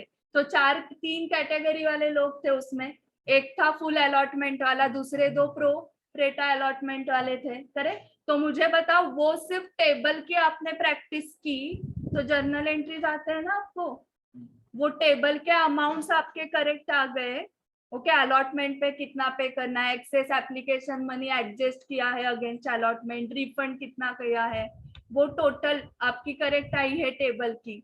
तो मतलब सारे स्टेप्स रिवाइज करने की जरूरत है क्या, बताओ? मैं और शॉर्ट करके दे रही हूँ आपको स्टडीज। तो हर एक क्वेश्चन का आपको सिर्फ जो इम्पोर्टेंट पार्ट है उतना भी आपने रिवाइज किया तो भी आपका काम होने वाला है। सो उस एडजस्टमेंट नोटबुक में आप क्या लिखोगे? इलस्ट्रेशन 7 ही है वो मॉड्यूल का, उसके सामने एडजस्टमेंट के कॉलम में आप लिखोगे रिवाइज टेबल। वो टेबल भी आपका 4 बार रिवाइज हुआ तो जर्नल एंट्रीज आराम से आप कर सकते हो, ये मैं कॉन्फिडेंटली बता सकती हूँ, करेक्ट? एंड टेबल का इफेक्ट, तो पूरा टेबल तो वहां पे सॉल्व नहीं कर सकते हो एडजस्टमेंट नोटबुक में, एटलीस्ट वो हर एक के स्टेप लिखो। एंड जिसके भी इफेक्ट्स आप लिख सकते हो, जैसे कि for example important adjustment company accounts का ही बताती हूँ, सिक्योरिटीज प्रीमियम रिसीव हुआ है, ओके? एंड फॉरफीचर की एंट्री है, सिक्योरिटीज प्रीमियम रिसीव हो चुका है, तो कुछ करना है क्या? नहीं करना है, सिक्योरिटीज प्रीमियम अकाउंट डेबिट नहीं करना है, तो वो एडजस्टमेंट आपने लिख के रखी है तो हो गई ना, वो 4 बार रिवाइज करने के बाद कैसे मिस्टेक हो जाएगी? सो ये एडजस्टमेंट नोटबुक बहुत इंपॉर्टेंट है। एंड और एक चीज हम फास्ट ट्रैक बैच में करने वाले हैं, क्लासिफिकेशन ऑफ एबीसी। सो आपको हर एक टॉपिक के 25 to 30 क्वेश्चंस मिलने वाले हैं, क्वेश्चन बैंक आप सबको मिलने वाली है, फास्ट ट्रैक के स्टूडेंट्स को भी मिलने वाली है। सो फास्ट ट्रैक में हम ये एडजस्टमेंट नोटबुक बनाएंगे, आपको समरी नोट्स भी मिलेंगे फास्ट ट्रैक के स्टूडेंट्स, एंड आपको एबीसी में क्लासिफाई करके हम देंगे, ठीक है? 30 क्वेश्चन है एक टॉपिक के। फॉर एग्जाम्पल मुझे बताओ, सारे टॉपिक के सारे क्वेश्चन आप बार बार रिवाइज कर पाएंगे क्या चारों सब्जेक्ट के? नहीं कर पाएंगे, करेक्ट? सो जो सिंपल क्वेश्चन है उसको सी मार्क करेंगे, जो आपको कभी भी पूछा, अभी मैंने पूछा कैश सेल की एंट्री बताओ, cash account debit to sales account, correct? तो इस टाइप के क्वेश्चंस जो होते हैं वो सी मार्क करने हैं, जो कभी भी पूछे तो आ सकते हैं, तो एग्जाम में भी आएंगे ना। बी मार्क के मीडियम लेवल के, ओके? एंड ए मतलब बहुत इंपॉर्टेंट, जो डिफिकल्ट है, बहुत ही डिफिकल्ट है, एंड जो लास्ट डे को रिवाइज होने ही चाहिए, वो ए मार्क करेंगे हम, ठीक है? सो हर एक क्वेश्चन को आइदर ए में रहेगा या बी में रहेगा या सी में रहेगा, मैं आपको वो मार्क करके दूंगी। 4 to 5 टाइम्स सॉल्विंग प्रैक्टिस मैंने ऑलरेडी बताया। 5 स्पीड्स के ऊपर आपको ध्यान रखना है, जिन्होंने एग्जाम दी है ना एक्चुअली उनको ये समझेगा, एंड जिन्होंने फर्स्ट टाइम दे रहे हो आप, तो आपको ये टेस्ट लिखते वक्त ज्यादा समझेगा मैं क्या बोल रही हूँ, करेक्ट है ना? 5 स्पीड्स इंपॉर्टेंट होते हैं। सो स्टूडेंट्स को लगता है कि राइटिंग स्पीड स्लो है इसलिए पेपर कंप्लीट नहीं हुआ, ऐसे कितने स्टूडेंट्स को लगता है कि राइटिंग स्पीड स्लो है इसकी वजह से पेपर कंप्लीट नहीं होता है? करेक्ट। अभी तो लॉकडाउन की वजह से राइटिंग की प्रैक्टिस भी बहुत कम हो चुकी है, करेक्ट, तो वो भी एक प्रॉब्लम है ही। बट उसके पहले एग्जाम में जाओ और इमेजिन करो कि आप एग्जाम सेंटर पे हो, 145 को आपको क्वेश्चन पेपर हाथ में आ गया। ओके, सबसे पहले आप क्या करोगे? क्वेश्चन रीड करोगे। सो हर एक का इधर रीडिंग स्पीड अलग होने वाला है, करेक्ट। सो रीडिंग स्पीड है फर्स्ट स्पीड। सेकेंड स्पीड है क्वेश्चन इंटरप्रिटेशन का स्पीड, कितना फास्ट आप इंटरप्रिट कर रहे हो। कुछ स्टूडेंट्स को एक रीडिंग में ही समझता है क्या क्वेश्चन है, कुछ स्टूडेंट्स को 2-3 बार रीड करना पड़ता है। सो वहां पे भी टाइम जा रहा है, करेक्ट। तो second is interpretation speed. Third, answer कहाँ से स्टार्ट करना है, फॉर्मेट थिंक करते हो आप, so thinking speed. Then fourth, calculations आप करते हो, सो कैलकुलेटर का स्पीड। कुछ स्टूडेंट्स को 10 लाख अपॉन 2 के लिए भी कैलकुलेटर लगता है, सिंपल कैलकुलेशंस के लिए। एंड अगर डिफिकल्ट कैलकुलेशन है तो 2-2 बार चेक करते हैं वही आंसर आ रहा है या नहीं, करेक्ट। 10 लाख अपॉन 2 जब कैलकुलेटर 5 लाख बताएगा ना, तब कॉन्फिडेंस आएगा कि हाँ मैंने भी यही निकाला था 5 लाख, बट कैलकुलेटर ने बताया चाहिए 5 लाख, फिर कॉन्फिडेंस आता है लिखने को। ऐसे होता है ना एग्जाम में, ऑब्वियसली होगा, क्योंकि आपको एग्जाम का टेंशन रहेगा। ऐसे नहीं कि 10 लाख अपॉन 2 आपको आता नहीं है, आपको आता है, बट वो एग्जाम का ही प्रेशर इतना होता है कि एक बार लगता है अरे करके ही देखते, कैलकुलेटर 5 लाख बता रहे हैं ना, फिर आपको कॉन्फिडेंस आता है। सो इसमें टाइम जाने वाला है। ये फोर्थ स्पीड हुआ। एंड फिफ्थ जो आपको पता है, राइटिंग स्पीड। सो मुझे बताओ, इस सब में टाइम जाता है, सिर्फ लिखने में नहीं जाता है। So reading speed, interpretation speed, format thinking speed, calculator का स्पीड एंड राइटिंग स्पीड। सो ये पांचों स्पीड कब फास्ट हो जाएंगे ऐसे आपको लगता है? रीडिंग करके, सॉल्विंग करके। सो लॉ तो हम रीड करते हैं, तो लॉ के रीडिंग से रीडिंग कंपटीशन थोड़ी है वहां पे, कौन कितना फास्ट रीड कर रहा है। आपने सिर्फ रीडिंग किया क्वेश्चंस का, तो ये सब स्पीड बढ़ेंगे ही नहीं। सो इसलिए सॉल्विंग प्रैक्टिस, बार बार हम उस स्टेप 2 पे ही आ रहे हैं, सॉल्विंग प्रैक्टिस, सॉल्विंग प्रैक्टिस। सबका सॉल्यूशन एक है, सबका मालिक एक, जैसे सबका सॉल्यूशन एक है, सॉल्विंग प्रैक्टिस, ठीक है। सो ये सब स्पीड आपके बढ़ने वाले हैं। एंड ये दो चीजें तो कितने स्टूडेंट्स ने की है, एग्जाम जिन्होंने दी है वो बताएंगे, एंड जो फर्स्ट बार दे रहे हैं वो सीखेंगे उनसे। शॉर्ट नोट्स का राइटिंग प्रैक्टिस किया था क्या? आपको पता है 4 मार्क्स का कंपलसरी क्वेश्चन आता है थ्योरेटिकल फ्रेमवर्क फर्स्ट टॉपिक से, ये सब पता है। हाँ, 12 मार्क्स का ट्रू और फॉल्स आता है, पहला ही क्वेश्चन कंपलसरी में है। पूछो आपके फ्रेंड्स को कितने स्टूडेंट्स ने ये किया था, ट्रू और फॉल्स का कितना प्रैक्टिस किया था। फिर कैसे रिजल्ट आएगा? राइटिंग प्रैक्टिस शॉर्ट नोट्स की, राइटिंग प्रैक्टिस का इंपॉर्टेंस तो मैंने बताया, रीडिंग करके तो नहीं होने वाला है।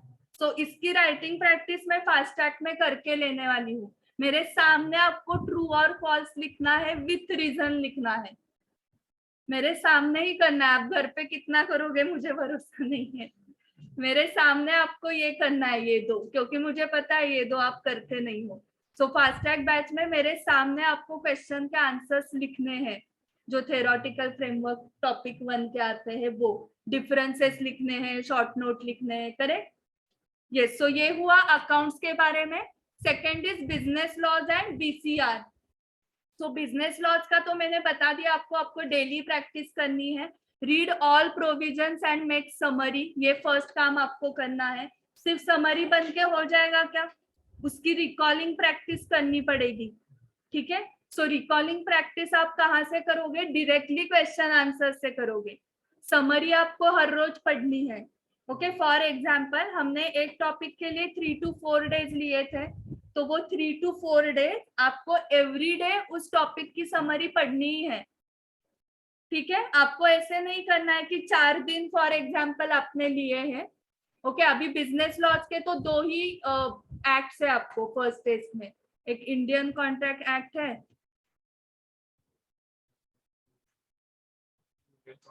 And sale of goods act, 2 ही एक्ट्स हैं एंड 25 डेज है आपके पास। सो 12 दिन में एक एक्ट करना है आपको, 24 डेज डिवाइडेड बाय 2 एक्ट्स, 12 दिन में एक एक्ट कितने स्टूडेंट्स को लगता है पॉसिबल है, हो जाएगा? 12 दिन में एक एक्ट हो सकता है ना। सो 12 दिन आपको समरी पढ़नी है। डे 1 को सिर्फ समरी पढ़ी ऐसे नहीं चलेगा। अभी 12 दिन 12 बार समरी पढ़ने के बाद कैसे फेल होंगे आप? करेक्ट।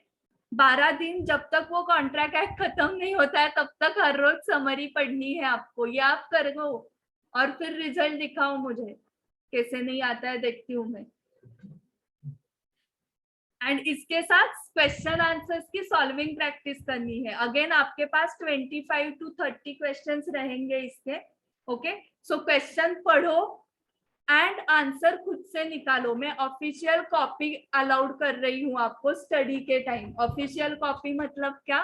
क्वेश्चन आपको पढ़ना है, ठीक है, एंड फिर आपका जो टेक्स्ट बुक है वो ओपन करना है एंड आपको प्रोविजन ढूंढनी है कि ये क्वेश्चन कौन से प्रोविजन के ऊपर था। ये हम क्यों कर रहे हैं? इससे हमारे इंटरप्रिटेशन के स्किल्स बढ़ने वाले हैं। आपने खुद इंटरप्रेट किया ना एंड आपने करेक्ट प्रोविजन आइडेंटिफाई की, करेक्ट पैराग्राफ आइडेंटिफाई किया, मतलब आपके इंटरप्रिटेशन करेक्ट हो रहे हैं।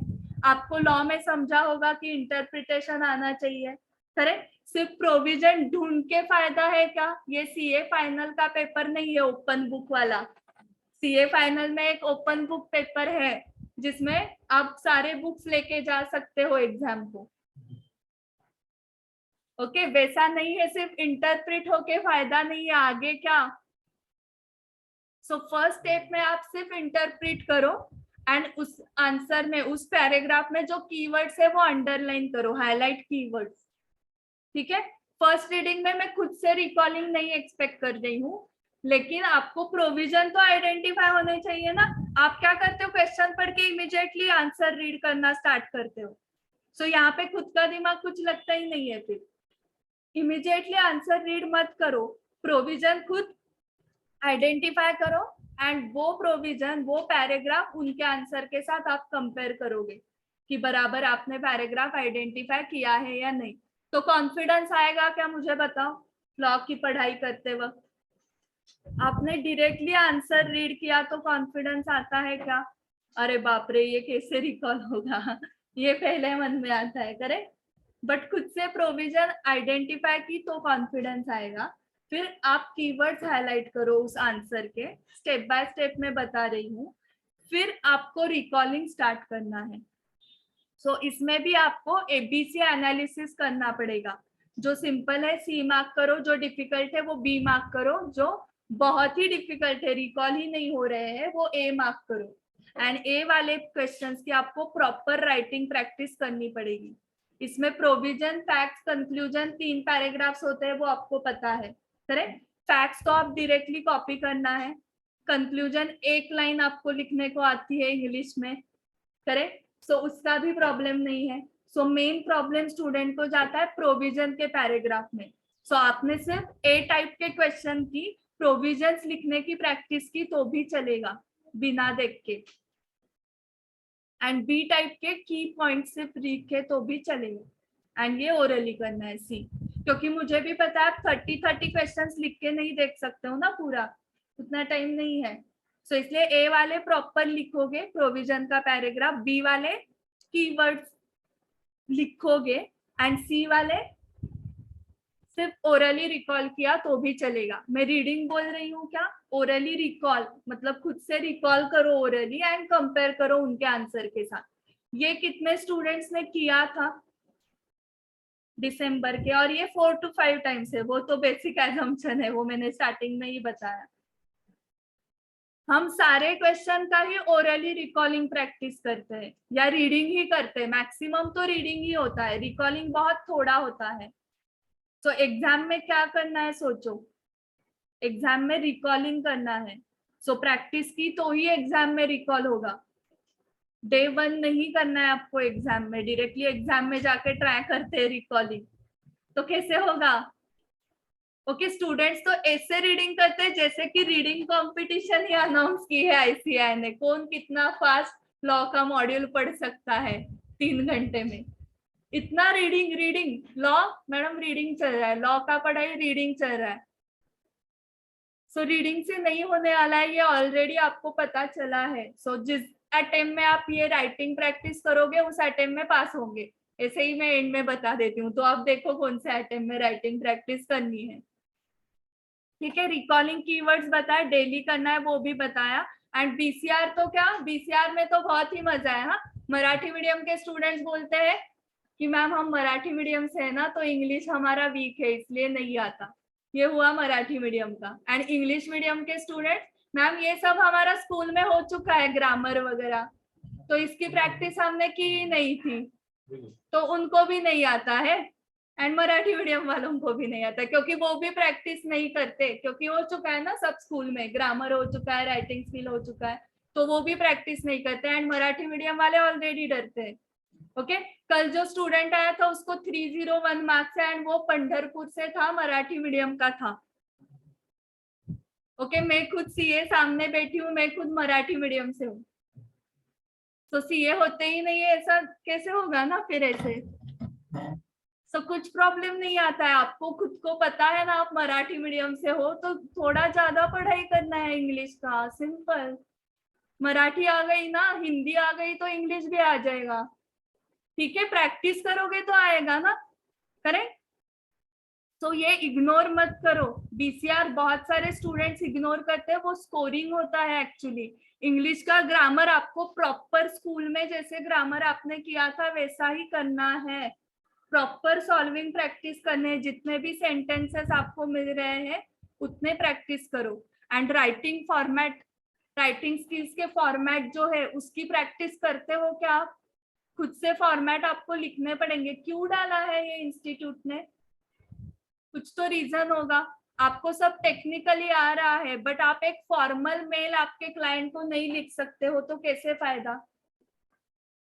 आपको सब कुछ आ रहा है, आपको मार्क्स भी बहुत अच्छे हैं, बट आप प्रॉपर रेज्यूमे लिख नहीं सकते हो खुद का, तो आप कैसे इंटरव्यू को जाएंगे? सो ये सब इम्पोर्टेंट है, बहुत इम्पोर्टेंट है एग्जाम पॉइंट ऑफ व्यू से भी। आपने गलत रेज्यूमे लिखा है, आप सीए हो या आप आर्टिकल के लिए रेज्यूमे लिख रहे हो और उस रेज्यूमे में मिस्टेक्स है, तो बताओ मुझे उस एम्प्लॉयर का क्या इंप्रेशन होगा? रेज्यूमे में मिस्टेक्स है तो फॉर्मल मेल में कुछ मिस्टेक हो गए तो वो क्लाइंट आएगा क्या, इसका मेल ही ऐसा है तो ये क्या काम करेगा, और ये सीए है।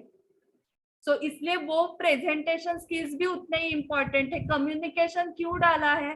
कम्युनिकेशन गलत हुआ क्लाइंट्स के साथ तो प्रॉब्लम्स आने वाले हैं। सो टेक्निकली सिर्फ आपको टैक्स, अकाउंट्स, लॉ आ रहा है, ऑडिट आ रहा है, बट आप अच्छे से प्रेजेंट एंड कम्युनिकेट नहीं कर पाए तो जीरो, जीरो सिर्फ आपको आ रहा है, बट आप क्लाइंट्स के साथ बात नहीं कर सकते हो, आपके एम्प्लॉयर के साथ, डायरेक्टर्स के साथ बात नहीं कर सकते हो, तो कुछ भी फायदा नहीं है इस नॉलेज का आपके एज अ सीए। टेक्निकली सिर्फ आपको आ रहा है। That's why BCR is very important, not just exam point of view, but practically ज्यादा इंपॉर्टेंस है इसका, और ये स्टूडेंट्स इग्नोर करते हैं। एंड ये बाद में कोई नहीं सिखाने वाला है। हाँ, इंटरमीडिएट एंड फाइनल में रेज्यूमे कैसे लिखना है, अरे वो तो फाउंडेशन में सिखाया था। टीचर्स को क्या लगता है उतना तो आता होगा ना आपको। आर्टिकलशिप में मेल कैसे लिखना है कोई भी एम्प्लॉयर नहीं सिखाएगा आपको, मेल को लिखने तो आता ही होगा, ऐसे ही अज्यूम करेंगे वो। सो ऑप्शन को मत डालो, ये बहुत प्रॉब्लम्स आते हैं ऑफिस में काम करते वक्त। ठीक है, सो बीसीआर बहुत इंपॉर्टेंट है, सॉल्विंग प्रैक्टिस यहाँ पर भी रिक्वायर्ड है। बीसीआर का जो हमारा सिलेबस है ना टेस्ट 1 के लिए, तो उसकी डेली एक एक राइटिंग प्रैक्टिस आप ऐसे भी टेक्निक लगा सकते हो। देखो, कम्युनिकेशन फर्स्ट टॉपिक है, एक मिनट में सबके लिए शेयर करती हूँ स्क्रीन पे। Sentence type, direct, indirect, active, passive voice. So students को लगता है ये स्कूल का ग्रामर है, ये क्या करना है, वोकैबुलरी क्या करना है, डायरेक्टली जाते हैं ना एग्जाम में, डायरेक्टली ये तो आ ही जाएगा, और ऐसा सेंटेंस आता है ना, फिर सेल्फ डाउट आता है, अरे मुझे तो लग रहा था आ जाएगा, active, passive voice. And vocabulary, comprehension, passage, note making, precis writing. So ये आप 3 बार आराम से सॉल्व कर सकते हो, 25 डेज है हर एक फॉर्मेट का। आपने 3 बार सॉल्विंग प्रैक्टिस किया है जस्ट फॉर टेस्ट 1, तो आपको टेस्ट में लिखने को आएगा क्या? आ जाएगा ना। और अगेन आप टेस्ट 2 एंड टेस्ट 3 एंड 4 के लिए सॉल्विंग करोगे। ओके, ये पूरा आलस है, हाँ, जो सॉल्विंग नहीं करते ना।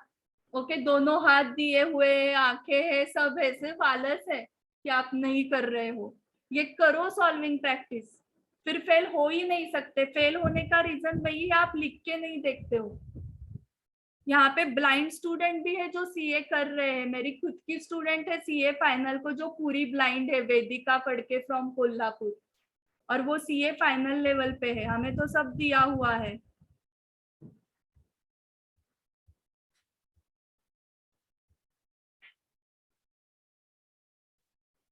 तो आपको समझ में आ गया। राइटिंग प्रैक्टिस आपको वो टॉपिक वाइज आप जब डिवाइड करोगे तो बीसीआर को इग्नोर मत करो, बीसीआर को भी आपको लेना है। And last 2 maths and economics. Maths के लिए कितने स्टूडेंट्स को डर लगता है?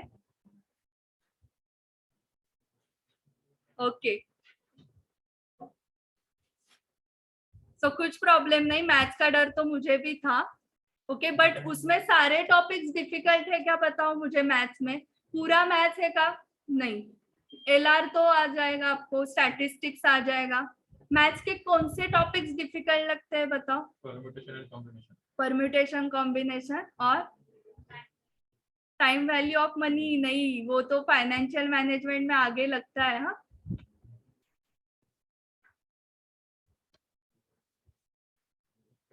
टाइम वैल्यू ऑफ मनी आना ही चाहिए, उसकी सॉल्विंग प्रैक्टिस करो। डेरिवेटिव इंटीग्रेशन नहीं आया तो भी चलता है। Okay, but time value of money आना ही चाहिए। ओके, जो टॉपिक्स आपको इजी लगते हैं। मैथ्स का अगर आप 2 घंटे पढ़ाई कर रहे हो, 2 to 3 hours पढ़ाई कर रहे हो, तो एक छोटा टॉपिक लो, सिंपल टॉपिक जो आपको आता है, एलआर का वगैरह, एंड उसके साथ एक डिफिकल्ट टॉपिक लो। इसे दोनों का कॉम्बिनेशन करो। आप सब पहले इजी इजी करोगे और बाद में सब डिफिकल्ट रखोगे तो नहीं होगा। डेली दोनों का बैलेंस कॉम्बिनेशन रखो। ठीक है। फॉर्मूला बैंक अलग से कितने स्टूडेंट्स ने बनाई है? Wow, very good. ओके, और वो फॉर्मूला बैंक रिवाइज करनी है बार बार। ठीक है। उसके साथ ऑल कंसेप्ट तो स्टडी करोगे ही। Solving practice with time management यहाँ तो बहुत इंपॉर्टेंट है ही। यहाँ पे कितने आवर्स मिलने वाले हैं आपको? 2 घंटे। तो कितने मिनट्स होते हैं 2 घंटे के? 120 मिनट्स। उसमें से 10 मिनट बारकोड वगैरह, एडमिट कार्ड बारकोड, तो 110 मिनट ही है आपके पास। 110 अपॉन 100, 110 अपॉन 100, 1.1 मिनट है। तो बहुत एक्सपेक्टेशन रखी है हाँ इंस्टीट्यूट ने आपसे कि 1 मिनट में आप क्वेश्चन रीड करो, 4 ऑप्शंस रीड करो, उसका कैलकुलेशन करो, फिर ऑप्शन करेक्ट सिलेक्ट करो, फिर वो सर्कल डार्क करो। ये सब आपको 1 मिनट में करना है। मतलब आप सुपरमैन, कोई तो सुपर पावर होनी चाहिए आपके पास। तो ये कब हो पाएगा अगेन?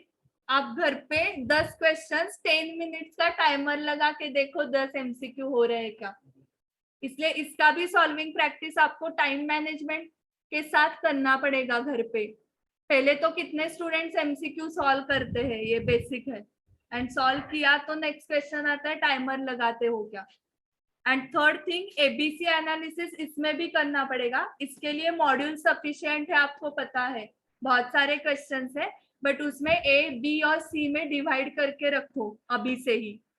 सारे क्वेश्चन फिर से रिवाइज होने वाले हैं क्या? नहीं। एंड जो रॉन्ग आंसर जा रहे हैं, आप जब खुद से सॉल्व करते हो एंड आपने आंसर निकाला ए, एक्चुअल में है सी, तो आपने क्यों ए निकाला एंड सी एक्चुअल में क्यों था, उसका रीजन आप वहां पे लिखना चाहिए ना आपको। तो उसके लिए भी आप अलग से नोटबुक बनाओ तो इजी जाएगा। आप वहां पे ही लिखोगे तो आपको लास्ट डे को रिवीजन करते वक्त जो 1.5 दिन मिलता है, वो आपको पूरा मॉड्यूल फ्लिप करना पड़ेगा, तो टाइम जाएगा। बट अलग से एडजस्टमेंट नोटबुक आपने बनाई है, तो ए टाइप के क्वेश्चन से जहां पे आपके आंसर्स रॉन्ग गए हैं, उसके आपने रीजंस लिख के रखे, तो आपका वो 2-3 घंटे में एडजस्टमेंट नोटबुक रिवाइज हो जाएगा। मतलब लास्ट डे रिवीजन आपकी 3 घंटे में हो रही है because of that adjustment notebook. And वो नोटबुक आपके पास नहीं है तो टाइम लगने वाला है। सो रॉन्ग आंसर्स के रीजंस लिख के रखो, जितने भी आंसर्स रॉन्ग गए ना आपके, वो सारे रॉन्ग आंसर्स के रीजन लिखो, question number, page number and क्या उसका रीजन था कि सी क्यों है। क्योंकि आपको कैसे समझ में सिर्फ बुक से इतना ही आएगा सी करेक्ट है, बट वो क्यों करेक्ट है वो पता होना चाहिए। Correct, yes. एंड ऐसा ही रीजन नहीं लिखना है कि ए बी डी रॉन्ग है इसलिए सी करेक्ट है। ओके, ये रीजन भी लिखना नहीं है। ओके, सी क्यों करेक्ट है वो लिखना है, स्टेप्स लिखने हैं मतलब सॉल्विंग के। Okay, yes. And last is BCK. So BCK and business economics, दो पार्ट्स है उसमें। करेक्ट, तो उसका तो आपको पता है, समरी बहुत बार रिवाइज करो एंड एमसीक्यू की सॉल्विंग प्रैक्टिस करनी है, उसमें कुछ अलग नहीं है। एक ही और उसमें बता सकती हूँ कि जहाँ पे भी लर्निंग पार्ट है, कुछ कंपनीज के सीईओ वगैरह पूछते हैं ना आपको, करेक्ट, ये कंपनी कब फॉर्म हुई, इसका सीईओ कौन है, कौन था, वगैरह वगैरह, तो उसके लिए आप ऑडियो बना सकते हो। ओके, और वो ऑडियो बार बार सुनो। ऑडियो कैसे बनाओगे, रिकॉर्ड करोगे एंड वो बार बार सुनो। गाने लर्न होते हैं ना आपके बार बार सुन के, तो ऐसे ही ये भी लर्न होगा। ओके, सो आपका लंच ब्रेक, टी ब्रेक, उसमें आप वो ऑडियो सुनोगे तो फायदा होगा। ये खुद मैंने सीए फाइनल लेवल पे किया था ऑडिट सब्जेक्ट में। सो मेरा जो दोपहर का टी ब्रेक होता था उसमें वो मैं ऑडियो सुनती थी ऑडिट के कंसेप्ट, तो उसमें भी बहुत सारा लर्निंग था। बहुत सारी लिस्ट याद रखनी पड़ती है। सो जैसे आपको लिस्ट है कंपनीज की, तो अलग से टाइम कुछ देना पड़ेगा क्या आपको? नहीं, वो ऑडियो आपके हाथ में है, हर रोज आपने वो ऑडियो सुना, ओके, 10-10 मिनट भी, तो भी फायदा हो जाएगा। ओके, इकोनॉमिक्स में तो मिनिमम 80 आने ही चाहिए। हाँ, ये सबसे स्कोरिंग सब्जेक्ट यही है। ओके, सो सारे टेक्निक्स आप यूज करोगे क्या? यस, अभी इंडिविजुअल डाउट्स आपके सॉल्व करते हैं। Yes, so thank you very much first of all for attending the session and I hope आपको ये सेशन यूजफुल हुआ है। एंड मुझे अभी आपके इंडिविजुअली डाउट सॉल्व करने हैं। ऑनलाइन स्टूडेंट्स, आपको भी कुछ डाउट्स है तो आप पूछ सकते हो।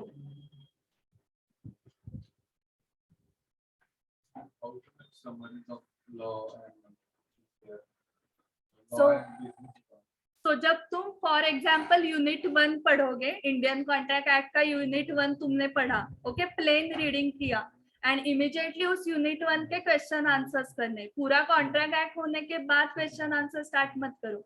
यूनिट 1 एक बार प्लेन रीडिंग, जैसे हम न्यूज़पेपर नॉर्मल रीड करते हैं वैसा नॉर्मल रीडिंग करो, उसके क्वेश्चन आंसर्स लो। फर्स्ट क्वेश्चन तुमने देखा, वो क्वेश्चन आइडेंटिफाई करना है तुम्हें कौन से पैराग्राफ पे है, फिर वो पैराग्राफ के पॉइंट्स तुम मार्क करते जाओ, तो तुम्हें समझेगा कि कौन कौन से पैराग्राफ इंपॉर्टेंट है। एंड उस पैराग्राफ के बाजू में लिख के रखो कि क्वेश्चन 1 इस पे आया है, तो तुम्हें समझेगा कौन कौन से पैराग्राफ्स इंपॉर्टेंट है। ठीक है, एंड फर्स्ट रीडिंग में भी कुछ तुम्हें खुद लगा कि ये इंपॉर्टेंट है, ये आ सकता है, तो मार्किंग कर सकते हो ना फर्स्ट रीडिंग में भी। एंड प्लस क्वेश्चन आंसर्स के साथ भी मार्किंग करते जाओ उस पैराग्राफ्स पे। ठीक है, एंड प्रोविजंस मेन है। प्रोविजन में जो लीगल लैंग्वेज कीवर्ड्स है वो मेन है, वो हाईलाइट होने ही चाहिए तुम्हारे। एंड एक समरी पढ़नी है फास्ट, एंड ज्यादा क्वेश्चन आंसर्स की ही प्रैक्टिस करनी है। क्योंकि देखो, जब तुम आंसर लिखते हो उसमें प्रोविजन का पैराग्राफ लिखने ही वाले हो। सो जब तुम प्रोविजन लिखते हो या रिकॉल करते हो तो ऑटोमेटिक वो समरी की रिवीजन हो ही रही है ना। सो सिर्फ समरी 4 बार पढ़ के गए एंड क्वेश्चन आंसर्स देखे ही नहीं तो प्रॉब्लम होगा। कुछ स्टूडेंट्स ऐसे हैं जो समरी देखते ही नहीं है और वो सिर्फ क्वेश्चन बैंक पे ही फोकस करते हैं। हाँ, 7 to 8 times question bank, only question bank solving practice, और वो भी पास हुए, मोर देन 70 मार्क्स मिले हैं। क्योंकि क्वेश्चन बैंक में ऑटोमेटिक आपका रिवीजन होता है प्रोविजंस का। मुझे बताओ, आप सिर्फ समरी पढ़ते हो तो उसमें इंटरप्रिटेशन स्किल्स आएंगे क्या? आप सिर्फ समरी पढ़ रहे हो, बट वो केस स्टडी को कैसे अप्लाई करना है, एग्जैक्टली कौन से पॉइंट्स लिखने हैं, वो कब समझेगा आपको? जब आप क्वेश्चन आंसर्स करोगे तो ही। सो समरी जो है वो सिर्फ रिकॉलिंग प्रैक्टिस के लिए है, बट मेन क्वेश्चन आंसर्स पे ही फोकस करो। एंड इसलिए मैं बता रही हूँ कि क्वेश्चन आंसर से आप आइडेंटिफाई करो कौन से पैराग्राफ इंपॉर्टेंट है। यस, वाह ओके प्रॉब्लम ऐसा है कि मैंने क्लास लेट लगाया। हाँ क्लास लेट लगाने के बावजूद मैंने पूरा फोकस किया, कर भी रहा हूँ। मेरे बहुत सब्जेक्ट कवर अप हो चुके हैं, पर हम्म। वो सब्जेक्ट